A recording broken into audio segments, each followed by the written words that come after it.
Hello students, welcome to KN tuition classes. आज मैं आपको एक्सप्लेन करने वाली हूँ ग्रेड 11 का पार्ट 1 का chapter number 1। Okay, basic accounting terms. तो यहाँ पे कुछ अकाउंटिंग टर्म्स दिए गए हैं, उसको हम लोग समझते हैं। ये अकाउंटिंग टर्म्स अगर आप समझेंगे तो आपको आगे के सम्स में कोई दिक्कत नहीं आएगी। ओके, सो फर्स्ट है business transaction.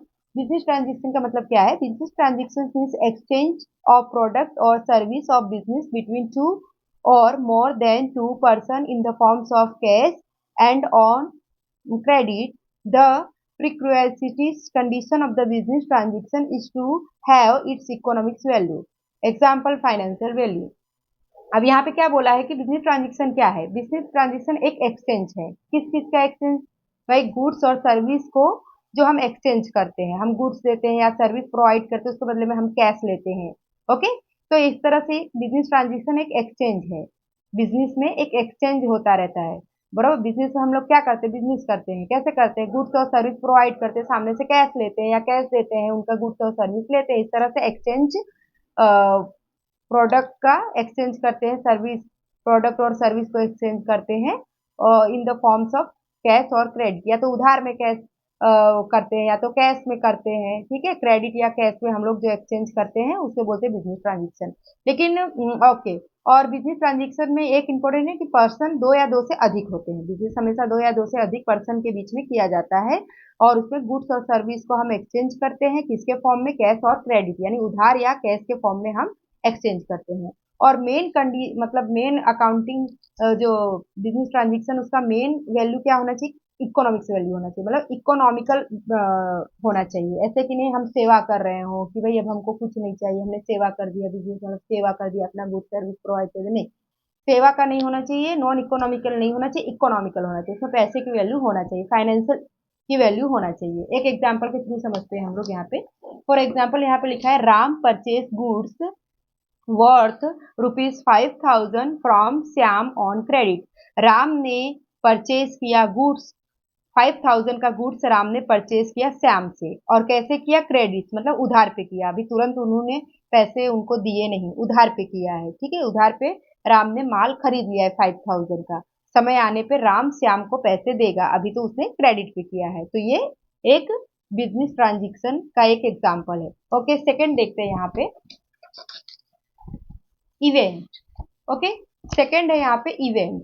Event means situation और result created from the transaction. Okay, event का मतलब क्या होता है? जो ट्रांजेक्शन हुआ है उससे जो रिजल्ट आया है या जो सिचुएशन उत्पन्न हुई है या खड़ी हुई है। ओके, जो भी ट्रांजेक्शन हुआ उससे जो रिजल्ट आया या जो जो सिचुएशन क्रिएट हुई है उसे इवेंट बोलते हैं। Event is also recognise as an incidence. एक तरह से इवेंट को हम इंसिडेंस बोलते हैं। ओके, एग्जाम्पल के थ्रू हम समझते हैं। So for example, fire fire broke out in the shop and goods worth ₹10,000 have were destroyed. Okay,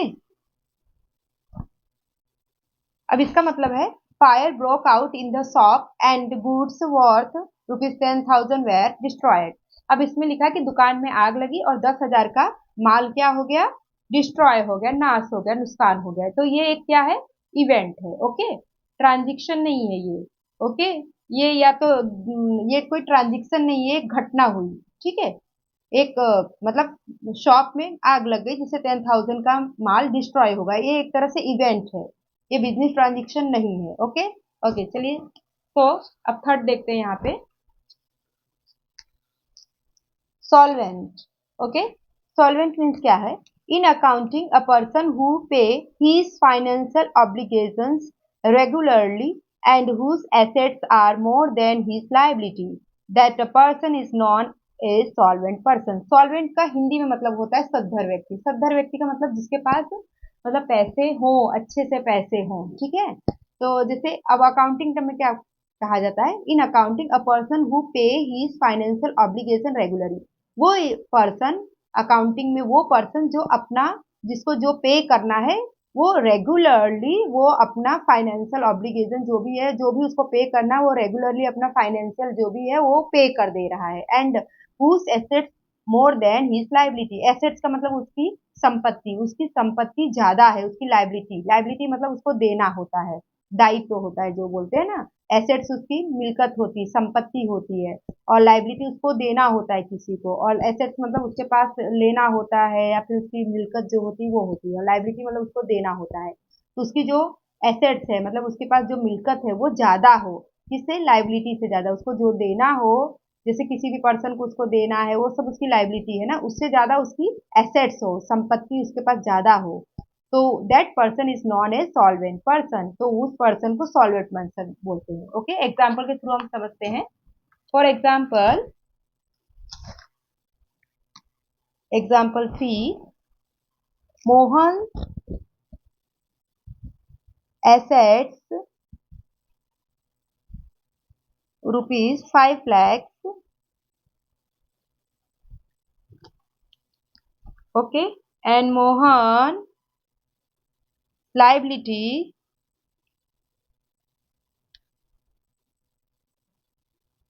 was ₹2 lakhs. Okay, so assets more than liability. Okay, so यहाँ पे क्या है, मोहन, मोहन का जो, तो मोहन क्या हो गया यहाँ पे, solvent person, Mohan is solvent person. Okay, अब यहाँ पे क्या है, मोहन की जो एसेट्स है वो 5 lakhs है, मोहन की जो लाइबिलिटीज है वो 2 lakhs है, मतलब मोहन के पास जो संपत्ति है, मिल्कत है वो 5 lakhs है, और जो उसको लाइबिलिटी है यानी उसको जो देना है सिर्फ 2 lakhs है। ओके, तो यहाँ पे एसेट्स उसकी ज्यादा है लाइबिलिटी से, तो मोहन क्या हो गया, सॉल्वेंट पर्सन हो गया। ओके, तो next is insolvent person. Okay, insolvent person किसे बोलते हैं, इंसॉल्वेंट मतलब उसका opposite. Okay, in accounting a person who does not pay his financial obligation regularly. Okay, accounting terms में वो पर्सन को कहा जाता है इंसॉल्वेंट जो अपना रेगुलरी फाइनेंशियल ऑब्लिगेशन रेगुलरी पे न करता हो। It means he is not a position to pay his obligation and whose assets are less than his liability। इसका मतलब क्या है, इट मीन्स इसका मतलब ये है कि जिस, जो वो पर्सन है उसकी पोजीशन ऐसी नहीं है कि वो अपना मतलब पे कर सके, उसकी ऑब्लिगेशन ऐसी नहीं है कि वो पे कर सके, और उसकी जो एसेट्स है वो लेस देन है हिज लाइबिलिटी, मतलब उसके पास जो मिल्कत है वो कम है, उसकी लाइबिलिटी ज्यादा है, उसकी मतलब जो एसेट्स है उसकी कम है, लाइबिलिटी से कम है उसकी asset, that person is non, he is insolvent person, तो वो व्यक्ति क्या कहलाता है, इंसॉल्वेंट पर्सन, मतलब उसकी एसेट्स कम है, उसकी लाइबिलिटी ज्यादा है, मतलब उसके पास संपत्ति कम है और उसको देना ज्यादा है, उसके पास मिल्कत कम है उसको देना ज्यादा है, तो वो पर्सन क्या कहलाता है, इंसॉल्वेंट। एग्जाम्पल के थ्रू समझते हैं।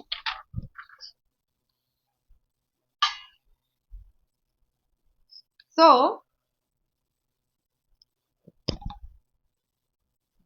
एग्जाम्पल 4, मोह, इसी का एग्जाम्पल ले लेते हैं। ओके,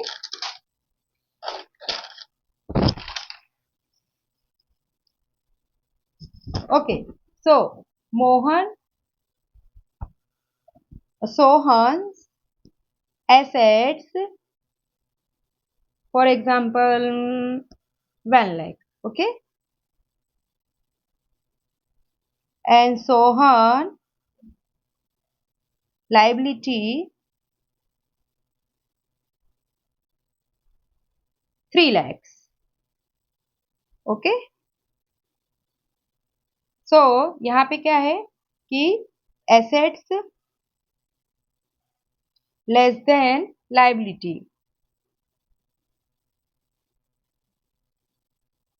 तो Sohan is insolvent, okay, तो सोहन यहाँ पे क्या हो गया है, इंसॉल्वेंट हो गया है। ठीक है, क्यों? क्योंकि सोहन की एसेट्स कितनी है, 1 लाख, और सोहन की लाइबिलिटी कितनी है, 3 लाख। मतलब उसकी एसेट्स क्या है, कम है, और उसकी लाइबिलिटी ज्यादा है। ठीक है, इसीलिए वो कैसा है, इंसॉल्वेंट है। उसको बोलते हैं नादार, सद्दर, नादार, इस तरह से। सद्दर यानी सॉल्वेंट, और इंसॉल्वेंट मतलब नादार बोलते हैं, मतलब उसके पास इतनी नहीं है कि वो दे सके, क्योंकि उसकी ऑलरेडी लाइबिलिटी ज्यादा है, उसकी एसेट्स कम है, लाइबिलिटी ज्यादा है, उसके पास मिल्कत कम है, उसको देना ज्यादा है, इसलिए वो इंसॉल्वेंट है। ओके, नेक्स्ट देखते हैं। ओके, फिफ्थ नंबर देखते हैं, लाइबिलिटी। लाइबिलिटी क्या है? Amount payable by the business for credit purchase of goods, assets, or amount payable for borrowed money is known as liability. There are two types of liability in the business, internal liability and external liability. तो liability क्या है? liability मतलब दायित्व होता है, मतलब जो देना होता है, जो बिजनेस होता है उसको, बिजनेस को जिसको देना होता है, ठीक है, जिसने मतलब बिजनेस से कुछ उधार परचेज किया हो, गुड्स या एसेट्स, फिर उसको देना होता है सामने वाले बंदे को, सामने वाले पर्सन को, जो भी उसने लिया है, तो उसे लाइबिलिटी बोलते हैं। Amount payable by the business for credit purchase of goods और एसेट्स, बराबर, अमाउंट जो बिजनेस ने क्रेडिट परचेज किया हो, एसेट्स परचेज किया हो, वो अमाउंट बिजनेस को पेबल करना होता है, पे करना होता है दूसरे को। और amount payable for borrowed money is known as liability. इसके अलावा जो भी बिजनेस है, उसने जो भी उधार मनी लिया है, उसको देना पड़ेगा, बिजनेस को दूसरे को देना पड़ेगा, जिससे वो बिजनेस ने जिससे भी उधार लिया है, ठीक है, मनी जो भी बिजनेस ने जिससे भी उधार मनी लिया है, उस व्यक्ति को, बिजनेस को देना पड़ेगा उसको। तो बिजनेस के लिए उसको, बिजनेस के लिए वो क्या है, लाइबिलिटी है, क्योंकि बिजनेस को चुकाना पड़ेगा सामने वाले व्यक्ति को। तो there are two types of liability in business. Business के अंदर दो प्रकार की लाइबिलिटी है। सबसे पहले एक इंटरनल लाइबिलिटी है, और दूसरा एक्सटर्नल। एक्सटर्नल यानी इंटरनल मतलब आंतरिक लाइबिलिटी बोलते हैं, और दूसरा एक्सटर्नल यानी बाहरी लाइबिलिटी लाइबिलिटी बोलते हैं। ओके, एक एग्जांपल के थ्रू समझ लेते हैं।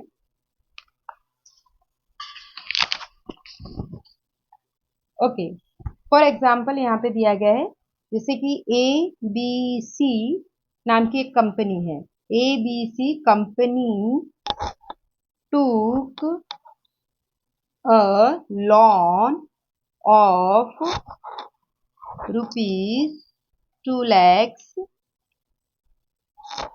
from bank or bank. Okay, कोई भी बैंक हो, किसी भी बैंक से बिजनेस ने क्या किया, लोन लिया 2 लाख का।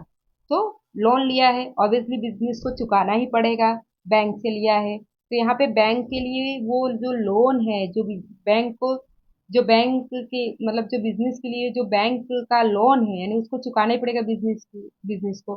तो बिजनेस के लिए वो क्या है, लाइबिलिटी है। तो this is companies liability. Okay, so this is company liability. Okay, companies मतलब ये एबीसी कंपनी, उसकी क्या है, ये लाइबिलिटीज है। ओके, सो कोई भी बिजनेस है भाई, किसी भी बिजनेस को जरूरत होती है लोन की। तो अगर कोई भी बिजनेस है, एबी कोई भी बिजनेस है, जैसे फॉर एग्जांपल यहाँ पे एबीसी नाम की कंपनी है, उसने क्या किया, वो बिजनेस है, बराबर है। एबीसी नाम की जो कंपनी बिजनेस करती है, उसको लोन चाहिए, उसने बैंक से 2 लाख का लोन किया, लोन लिया, ठीक है, बैंक ने लोन ले दिया, बैंक ने लोन दे दिया। अब कुछ समय के बाद बिजनेस को तो चुकानी पड़ेगी ना 2 लाख रुपया। तो बिजनेस के लिए वो क्या है, दिस इज कंपनीज लाइबिलिटी। तो बिजनेस के लिए या वो कंपनी के लिए क्या है, वो उसकी लाइबिलिटी है, उसको चुकाना पड़ेगा कभी ना कभी। ओके, ओके, चलिए नेक्स्ट देखते हैं, 6 नंबर, इंटरनल लाइबिलिटी।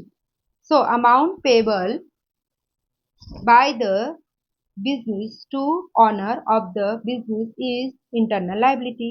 जैसे अभी हमने देखा था ऊपर के लाइबिलिटी के कितने टाइप्स हैं, यहाँ पे 2 टाइप्स हैं, इंटरनल और एक्सटर्नल। तो अभी हम इंटरनल लाइबिलिटी पढ़ते हैं। इंटरनल लाइबिलिटी क्या होता है, amount payable by the business to the owner of the business is internal liability. Capital is an internal liability of a business. अब जो अमाउंट बिजनेस को पे करना पड़ता है, ऑनर को, मालिक को, ठीक है, तो वो बिजनेस के लिए क्या है, इंटरनल लाइबिलिटी है। कैपिटल भी क्या है, एक तरह से इंटरनल लाइबिलिटी है। जैसे मान लो कि एबीसी नाम की कंपनी है, ठीक है, उसने, उसका जो मालिक है, तो वो मालिक अपनी कंपनी स्टार्ट करने के लिए मालिक खुद के घर से या खुद का कोई पैसा लगाता है या खुद खुद की कोई गुड्स लगाता है या सर्विस देता है या पैसे देता है, तो वो बिजनेस को तो चुकानी पड़ेगी ना।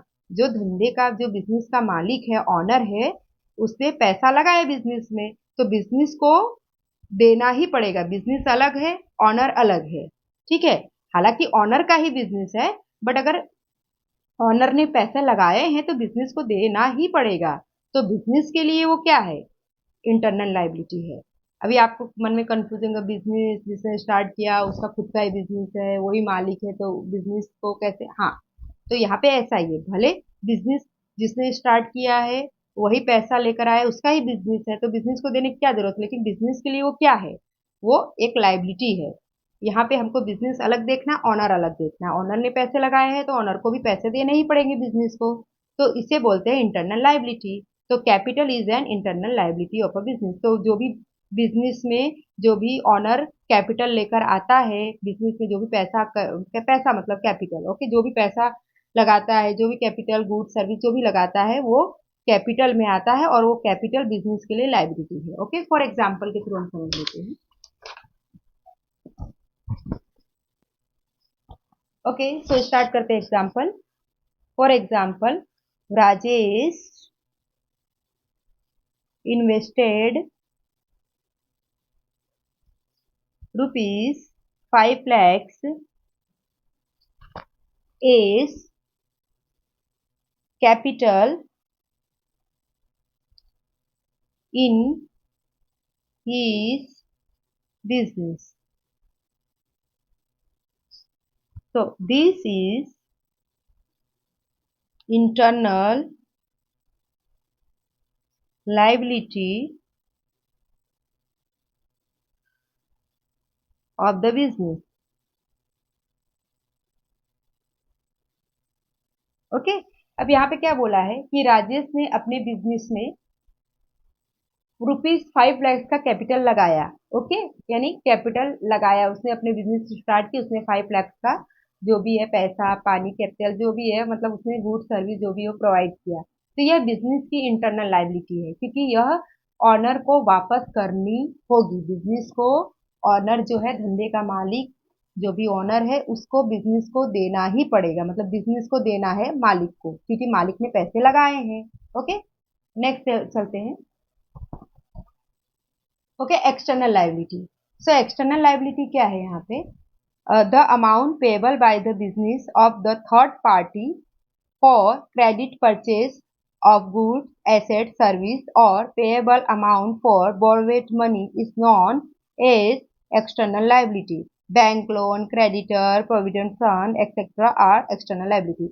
अब यहाँ पे क्या बोला है? The amount payable by the business, बराबर, अब टू द थर्ड पार्टी। अब बिजनेस जो है, ठीक है, उसने ऑनर को तो देना ही है, वो उसका इंटरनल लाइबिलिटी आ गया। अब एक्सटर्नल लाइबिलिटी, उसमें क्या आता है? बिजनेस और भी किसी पर्सन से गुड्स लेती है या सर्विस लेती है या कैश लेती है, जो भी लेती है थर्ड पार्टी से, जो भी गुड्स, एसेट्स या सर्विस जो भी वो बिजनेस लेती है, तो वो बिजनेस को पे करना पड़ेगा। वो अमाउंट जो भी उसने उधार बोरोवेड मनी जो भी लिया है, वो बिजनेस को थर्ड पार्टी को देना पड़ेगा। थर्ड पार्टी में कौन कौन आता है? जैसे बैंक से लिया है, पहले तो मालिक ने लिया है तो इंटरनल आ जाता है, तो बिजनेस को मालिक को देना पड़ेगा। बिजनेस चलने लगी, ग्रोथ करने लगी, तो मालिक को देना पड़ेगा। फिर बिजनेस जब चालू हो रही थी तो उसके पास कम कैपिटल था, उसने बैंक से लिया होगा, लोन लिया होगा, क्रेडिटर से भी लिया होगा, कोई भी पर्सन है थर्ड पर्सन, उससे पैसे लिए होंगे बिजनेस में। प्रोविडेंट फंड का जो पैसा होता है, बराबर, वो सब बिजनेस ले लेती। फिर बाद में बिजनेस जब चलने लगती तो बिजनेस को इन सबको पे करना पड़ता है, तो वो आता है एक्सटर्नल लाइबिलिटी। ओके, एग्जाम्पल के थ्रू समझते हैं।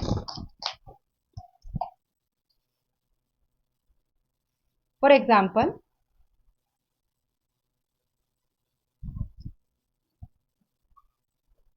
XYZ company took rupees 3 lakhs loan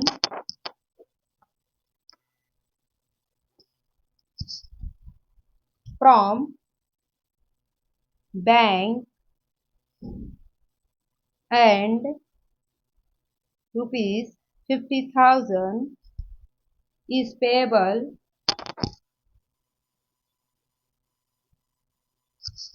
for supplier, both are external, so both are external। तो यहाँ पे क्या बोला है कि XYZ कंपनी जो है, ठीक है, उसने क्या किया, बैंक से 3 लाख का लोन लिया और सप्लायर को भी 50,000 देने हैं उसको, ठीक है। तो दोनों ही एक्सटर्नल लाइबिलिटी आती है, यानी बाहरी देनदारियां, क्योंकि बिजनेस को देना है, क्योंकि बिजनेस ने पहले बैंक से लिया 3 लाख, फिर 50,000 कोई सप्लायर था उससे भी लिया उसने, 50,000 रुपया कोई भी सप्लायर से लिया, तो ये जो बैंक को भी चुकाना पड़ेगा, सप्लायर को भी बिजनेस को चुकाना पड़ेगा। तो मतलब जो भी बिजनेस है उसको अपने जो भी उसने बैंक से लिया 3 लाख वो भी चुकाना पड़ेगा, और जो उसने सप्लायर से 50,000 रुपये लिए थे वो भी चुकाना पड़ेगा। तो ये दोनों ही इसके लिए एक्सटर्नल है, ठीक है, इंटरनल नहीं है, एक्सटर्नल है, क्योंकि ये सब बाहरी आते हैं, बैंक फिर सप्लायर सब बाहरी आते हैं, इसलिए बाहरी लोगों को चुकाना पड़ेगा, तो उसको बोलते हैं एक्सटर्नल लाइबिलिटी। ओके, चलिए नेक्स्ट देखते हैं। ओके गाइस, चलिए नेक्स्ट वीडियो में फिर मिलते हैं, बाय।